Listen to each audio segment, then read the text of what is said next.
పిచ్చి వాళ్ళకి ఓటేస్తే ఎంత ప్రమాదకరమో అనేది మరి జెలెన్స్కీని ఎన్నుకున్నటువంటి ఆ దేశస్తులకి ఇప్పటికి బాగా తెలిసి ఉంటుందేమో.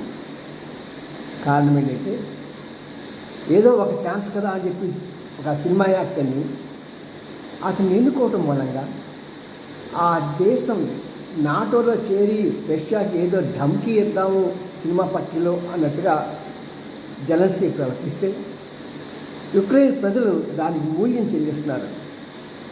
సుమారు 2 సంవత్సరాల నుంచి ఎంతమంది చనిపోయారో, ఎంతమంది క్షతగాత్రులయ్యారో, ఎంతమంది ఇల్లు కూలిపోయాయో, ఎంతమంది దేశాలు పట్టి పిచ్చి వాళ్ళ తిరుగుతున్నారో, దీనికి అంతం ఎక్కడ?